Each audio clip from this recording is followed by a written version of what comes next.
Se liga só nessas informações que eu acabei de extrair utilizando o Python com poucas linhas de código. Olha só, eu estou aqui com os principais indicadores fundamentalistas das talvez três maiores ações da Bolsa de Valores brasileiras. Ações da Petrobras, a Petro 4, as ações da Vale e do Itaú, o Itubi 4. Aqui eu consigo identificar o setor de cada uma dessas ações, a indústria e também indicadores fundamentalistas como o valor do preço das ações, né, o preço aqui de cada um dos ativos sobre o valor patrimonial de cada uma dessas empresas. Consigo identificar a última margem bruta que foi divulgada para o mercado, margem operacional e também, por exemplo, o crescimento de receita. Consigo também, pessoal, obter a cotação diária dos últimos 2 anos, dos últimos 5 anos, enfim, a janela de tempo que eu precisar para cada uma dessas ações. Para cada uma dessas ações e também para qualquer ticker, qualquer código, qualquer ação, qualquer ativo que tiver listado na Bolsa de Valores brasileira. Ficou interessado e quer saber como que eu fiz isso no Python com poucas linhas de código? Então vem comigo que eu vou te ensinar na prática a fazer isso.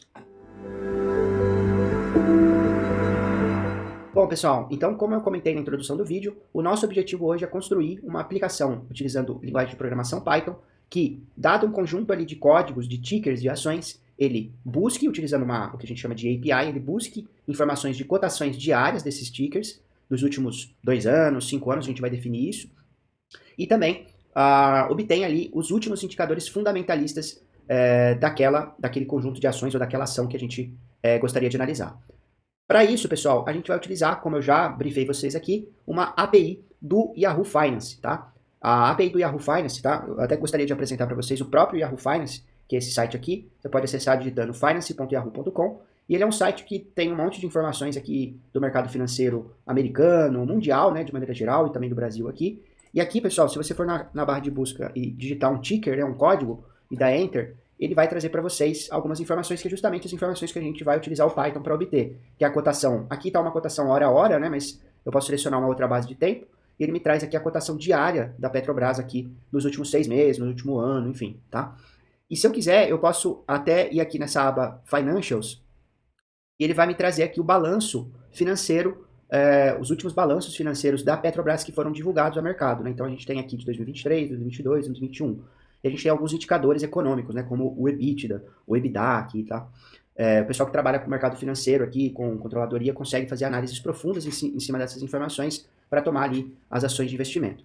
Um adendo importante, pessoal, é que esse não é um vídeo de recomendação de investimento e tampouco a gente vai fazer uma análise das ações, né? Tanto uma análise fundamentalista quanto uma análise de investimento, tá? Nosso objetivo, reforçando, é criar uma aplicação Python que a gente obtenha a cotação histórica de ações ou de uma ação em específico que a gente queira analisar e os indicadores fundamentalistas dessa mesma ação.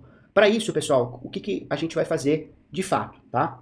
A gente vai fazer aqui, pessoal, uma aplicação Python que primeiro, né, vou até desenhar aqui para ficar mais fácil, ela vai ser uma aplicação que ela vai receber duas variáveis, tá, pessoal?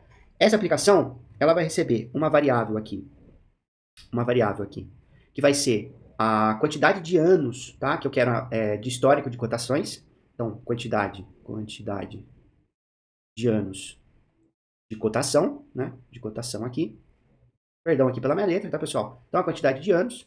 E a outra variável, opa, ficou torto aqui, mas a outra variável que a gente vai imputar nessa aplicação Python que a gente vai desenvolver são os tickers, os códigos aqui que a gente quer obter, né? Tickers, os códigos das ações que a gente quer obter, as cotações, tá? Esse nosso aplicativo, aí você pode dar o nome que você quiser, mas eu vou chamar de Cotacoins, tá? Cotacoins. E a extensão desse arquivo, pessoal, vai ser .py, tá? O .py, pessoal, é a extensão que vai permitir com que a gente rode, né, o Python aqui utilizando a linguagem de programação Python, tá? Então é importante que você salve nessa extensão para que o código ali funcione sem a necessidade de você criar, por exemplo, um executável, criar um encapsulamento para sua aplicação. E basicamente, né, essa aplicação ela vai trazer para a gente algumas informações, né? Então a primeira coisa que essa aplicação vai gerar vai ser um arquivo chamado cotacoins.xlsx. Olha só a extensão que a gente está gerando aqui, pessoal. Isso aqui é um arquivo Excel. O que vai ter nesse cotacoins.xlsx? Vão ter as cotações, né? Cotações diárias. Diárias dos últimos. Dos últimos o quê, pessoal? Dos últimos aqui, X anos, né? X anos. É o usuário, né? Esse X aqui é o usuário que vai definir, né? Beleza? Outra coisa que o cotacoins.py vai trazer pra gente, vai gerar pra gente, vai ser o outro arquivo chamado indicadores. E você pode dar outro nome, tá, pessoal? Indicadores.xlsx. Também um arquivo Excel, só que aqui a gente está falando dos indicadores fundamentalistas, né? Fundamentalistas. Beleza? Basicamente, então, pessoal, resumão. A gente vai ter uma aplicação chamada Cotacoins, extensão .py, uma extensão Python. A gente vai precisar passar para ela a quantidade de anos de cotação que eu quero. E ela vai, e também, né, os tickers aqui, os códigos das ações, eu quero que ele busque aqui as cotações, né, que ele busque as informações do Yahoo Finance. E ele vai gerar dois arquivos, os indicadores fundamentalistas e também o arquivo cotacoins.xlsx, que vai me trazer as cotações diárias dos últimos X, né, X anos aqui, que a X é justamente aqui o que o usuário, né, o usuário vai definir. Esse aqui é o meu X anos. Beleza, pessoal? Então vamos ver como que a gente coda isso. Bom, pessoal, então eu estou aqui com o VS Code aberto e eu vou criar o nosso arquivo aqui, pessoal, cotacoins, né, .py. Então eu vou clicar aqui no íconezinho novo arquivo, cotacoins.py. Então ele já vai abrir aqui um arquivo Python. Primeira coisa que eu tenho que fazer, pessoal, importar todas as bibliotecas que eu vou utilizar. No nosso caso, a gente vai utilizar o Yahoo Finance, Pandas e o DateTime aqui para gerar a nossa data de referência para corte. Beleza? Bom, algumas coisas que eu quero explicar aqui para vocês, tá? Por ser um arquivo .py, para muitas pessoas isso aqui pode ser novidade, né? Mas por ser um arquivo .py, para a gente rodar esse arquivo, você vai precisar utilizar o terminal, tá? Então, para você abrir o terminal, você vem até aqui em cima no VS Code, ativar e desativar o terminal, vai estar o PowerShell habilitado, você clica aqui nessa setinha para baixo e seleciona o Command Prompt, tá? Aqui eu vou dar um comando CLS para ele limpar. E aí, pessoal, como que eu rodo esse arquivo cotacoins.py, tá? Eu vou só escrever alguma função aqui para a gente saber que está funcionando. Então, vou colocar aqui, ó, iniciando a coleta de dados, tá? Vou dar um Ctrl S. Vou colocar aqui o comando Python e o nome do arquivo, cotacoins.py. Vou dar um Enter. E olha só, ele printou aqui a nossa mensagem. Então, quer dizer que está funcionando. Vamos lá, de fato, começar a trabalhar aqui no nosso código. Dois pontos importantes aqui, pessoal. O nosso app, como que ele vai funcionar? A gente vai passar a quantidade de anos para ele e os tickers, tá? Só que ele vai precisar, pessoal, de uma data de referência. Como que a gente vai criar uma data de referência para a gente baixar a partir daquela data, tá? Aqui utilizando a API do Yahoo Finance. Como que eu crio uma data de referência aqui no Python, tá, pessoal? Eu vou utilizar o DateTime, tá? Então, basicamente, pessoal, o que eu tenho aqui? Eu vou ter, né, se eu colocar aqui, ó, print datetime.now. Olha só o que vai aparecer ali no nosso prompt, né, no nosso CMD aqui, né, no nosso terminal. A data de hoje, que eu estou gravando o vídeo, e a hora, né, que eu estou gravando o vídeo aqui. Então, 12/8, às 8h11, tá? Então, esse é o datetime now. Como que eu faço, pessoal, para pegar 2 anos antes, né, por exemplo, né, a quantidade de anos? Então, por exemplo, seja x aqui a quantidade de anos, né, essa daqui é a nossa quantidade de anos. Seja x a nossa quantidade de anos, vamos supor que eu quero pegar a cotação dos últimos 2 anos. Eu vou definir x igual a 2, e ao invés do datetime.now, eu vou dar um menos pd.dataOffset, e aí eu vou passar aqui o argumento years igual a x, ou seja, 2 anos. Então, é para ele me retornar a data de hoje, que a gente viu aqui que é 2024, né, dia 12/8 de 2024, então ele vai me trazer 2022, 12/8 de 2022, né, agosto de 2022, que são 2 anos antes. Vamos ver se isso mesmo vai acontecer. Então, Python cotações, e ele me trouxe aqui, ó, 12/8 de 2022. Obviamente que os minutos aqui mudaram, né, porque eu estou gravando o vídeo, mas a data em si já é suficiente aqui, né, para a gente começar a pensar em utilizar esse tipo de lógica para nossa função, tá? Só que como eu vou mostrar para vocês, a API do Yahoo Finance, ela não aceita datas nesse formato aqui, tá? Inclusive, ó, a gente pode printar o datetime, o tipo, né, de variável que a gente está trabalhando aqui, ó. Então, posso dar um type e passar datetime.now, né, menos o data offset. E aí vocês vão ver que é uma variável, né, um objeto aqui do tipo pandas timestamp. A API do Yahoo Finance, ela não aceita esse tipo de objeto, né, esse tipo de classe aqui do Python, tá? A gente vai precisar converter isso para uma string, tá, pessoal? Como que a gente faz isso, tá? Só para organizar aqui nosso código, eu vou colocar aqui que a nossa data de referência vai ser igual, né, aqui, a datetime.now, menos o data offset de x anos, tá? Só que eu quero converter essa data de referência para um formato, né, converter para um formato de string, que o Yahoo, né, Yahoo Finance entenda. Como que eu faço isso? Eu vou colocar a data de referência, né, data de referência, igual a data de referência, strf time. E aí, pessoal, eu preciso passar aqui no formato de string qual que é o formato de data que eu quero que ele converta, né, essa minha classe, que inicialmente é uma timestamp, eu vou converter ela para um formato de string. Mas qual que é o formato, tá? Eu quero que ele saia, né, como data de referência. É no formato ano, né, mês e dia, com os traços aqui. Então eu uso exatamente essa formatação. Vamos ver como é que ficou aqui a nossa data de referência formatada, tá? Vou limpar aqui o terminal e vou executar o código novamente. E reparem que antes a gente tinha, né, vou até, para ficar mais claro, vou printar a data sem alteração, tá? Para vocês perceberem a diferença. Então a data sem a mudança, né, 12/8/2022, e tem o horário aqui também, né? Só que o Yahoo Finance, ele não entende esse tipo de classe e esse tipo de formato de data, tá? Então a gente converteu ele para um formato de string somente com o ano, o mês e o dia. Aqui, ó, eu até posso printar também o tipo, né, da variável data de referência. E aí ele vai trazer aqui para mim como string, olha só que legal. Então, esse é o primeiro passo. E agora, pessoal, qual que é o segundo passo aqui? É basicamente a gente definir os tickers, né? Quais códigos a gente quer que o nosso programa obtenha as informações, tá? Como que a gente vai fazer isso? Eu vou apagar isso daqui, vou apagar esse print aqui também do começo, e aí eu vou definir, né? Definir os tickers. Como que eu defino os tickers, pessoal? Eu vou definir no formato de lista, tá? Então eu vou colocar aqui códigos das ações, e eu vou colocar no formato de lista, pessoal, né? E aí, eu preciso colocar os tickers exatamente nesse formato. O código deles, seguido pelo ponto SA, tá? É assim que o Yahoo Finance entende aqui, né, e busca as cotações. Se eu quiser, por exemplo, da Vale, vai ficar dessa forma, vale3.sa. Eu quero Itaú, itube4.sa. Beleza, pessoal? Então, aqui eu já tenho meus tickers, os códigos aqui das ações no formato de lista. E agora, pessoal, eu preciso definir duas funções aqui para obter os dados. Uma função que vai obter as cotações diárias para os meus X anos aqui de referências, e uma outra função que vai obter aqui os nossos indicadores fundamentalistas. Então, eu vou escrever rapidinho aqui essa função e eu vou depois voltar aqui com você para explicar como que essa função funciona na prática. Bom, pessoal, então eu escrevi a primeira função que vai obter as cotações da nossa ação aqui, dos nossos tickers de referência, tá? Reparem, pessoal, que essa função ainda não está terminada, mas eu quero mostrar para vocês como que ela mais ou menos funciona. Então, o que eu criei aqui? Eu criei uma função que recebe um parâmetro que é a data de referência e a lista de código de ações.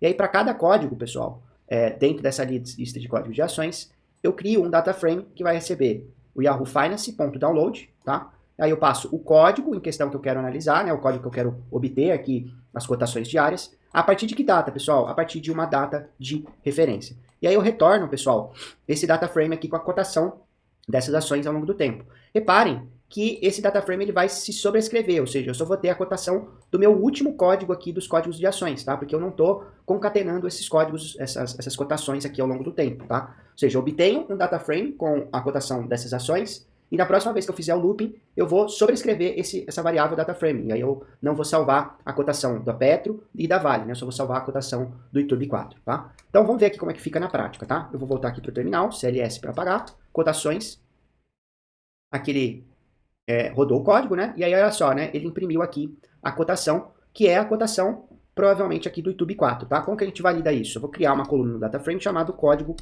ação, que vai receber o código da ação em si que eu estou obtendo ali as cotações, né? Então, Python cotações.py.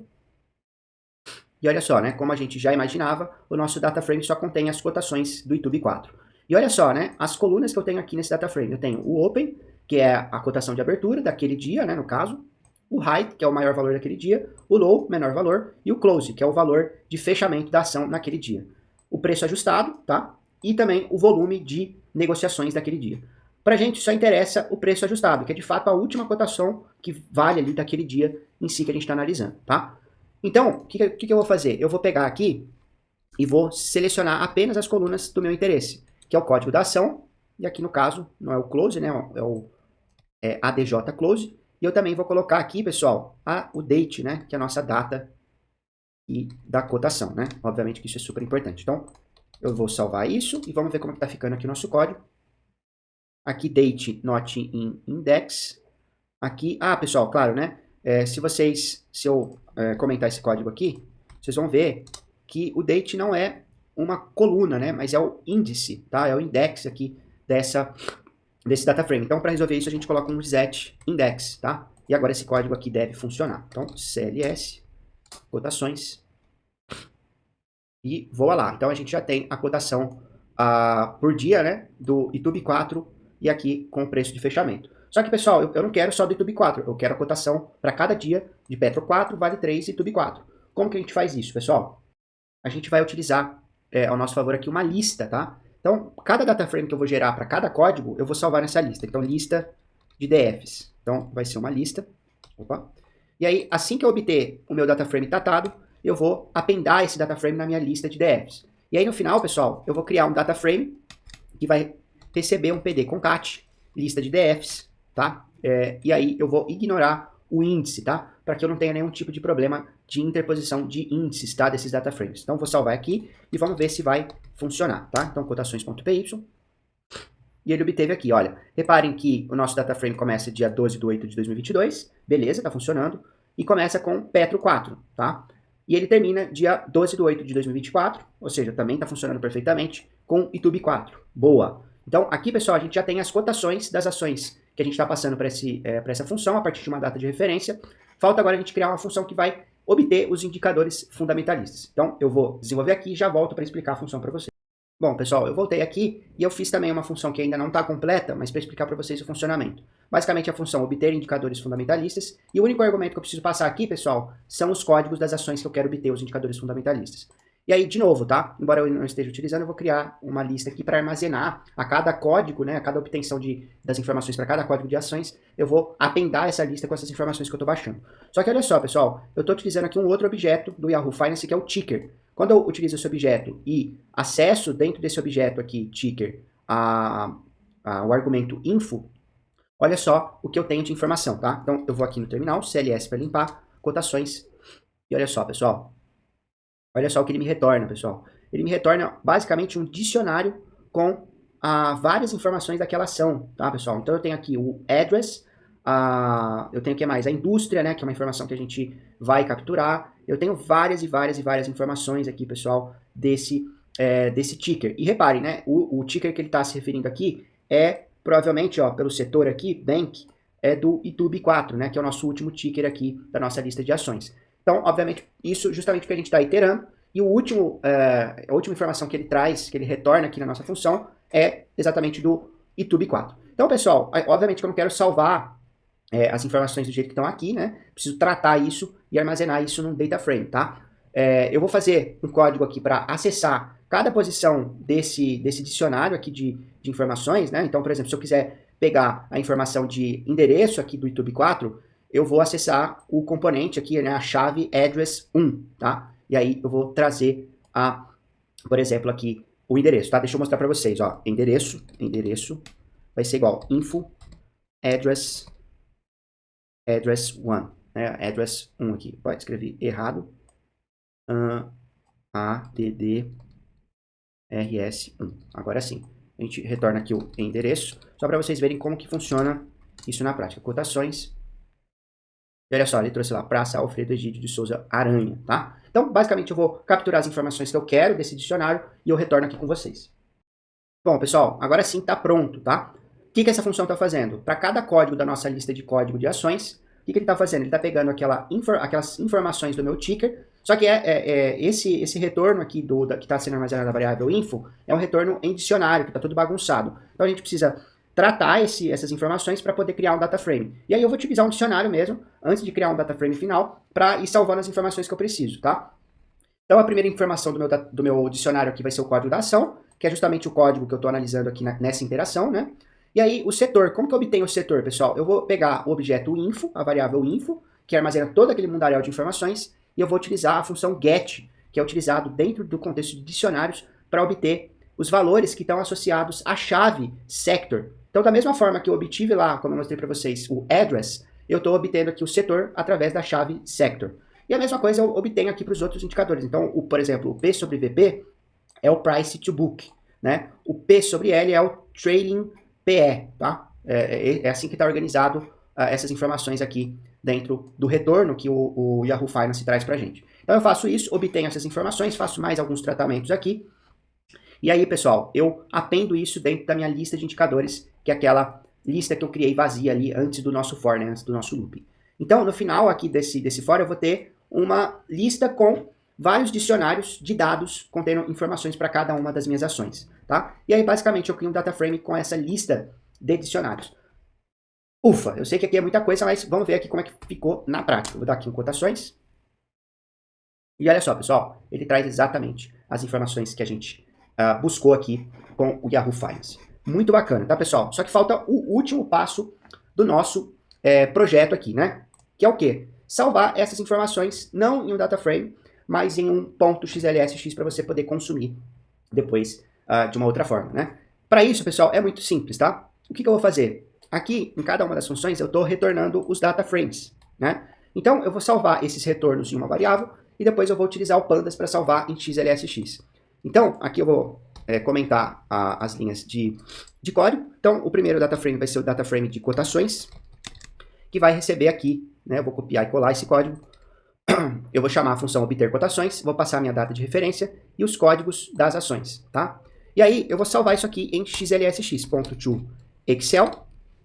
E aí, eu passo para ele aqui o nome do arquivo com a extensão, que no nosso caso vai ser o cotacoins, né, .xlsx, e eu vou descartar o índice, né, desse meu data frame, tá? Depois eu vou criar o df indicadores, e eu vou colocar aqui, vou copiar exatamente esse código, a gente já viu que está funcionando, obter indicadores fundamentalistas, vou passar o código das ações, e aí, pessoal, eu vou também salvar em Excel com o nome indicadores, né, com o nome indicadores.xlsx. Então, vou dar um Ctrl S, aqui no terminal eu dou CLS para limpar, e vou aqui executar meu código. E aí, pessoal, ele executa aqui, e olha só, já terminou de executar, e se eu voltar na raiz do meu projeto aqui, Python, ele vai ter dois arquivos, né? Aqui no meu caso tem vários outros arquivos, um deles eu estou preparando aqui para o próximo vídeo que vai sair no canal, que é construindo um dashboard com essas informações, utilizando Python, então fiquem ligados aí. E eu vou ter aqui cotações e indicadores.xlsx. Se eu clicar aqui, olha só, indicadores.xlsx, é exatamente aquele data frame que a gente gerou com o código Python que a gente criou, né? Ali que tem o setor e os indicadores fundamentalistas. E o cotacoins aqui, né? Cotações, ou cotacoins, né? Que vai ter lá o date, que é a nossa data. Reparem que ele salva numa data que não está formatada ali, mas se você abrir no Excel e formatar, vai funcionar perfeitamente. O código da ação e o ADJ Close, né? Que é o preço ajustado de fechamento para cada uma das datas. Bom, pessoal, muita informação, mas eu acho que é muito útil aí para você que investe, que você está começando a investir em bolsa de valores, em renda variável. Espero que você tenha gostado desse vídeo e fique ligado porque eu vou ensinar numa próxima oportunidade, né, no próximo vídeo que vai sair aqui no canal, como que você pode utilizar essas informações e criar um dashboard interativo no Python, né, com o Python aqui, para você poder fazer algumas análises mais simples e poder consumir isso com um front-end agradável, tá bom? Se você gostou desse vídeo, deixa um comentário, deixa um like. Se você ainda não é inscrito, por favor, ajude a gente aqui a crescer o canal, chegar em mais pessoas. Se inscreva, ative o sino de notificação e compartilhe também esse vídeo, se possível, com mais pessoas. Tá bom? Um abraço e até a próxima oportunidade.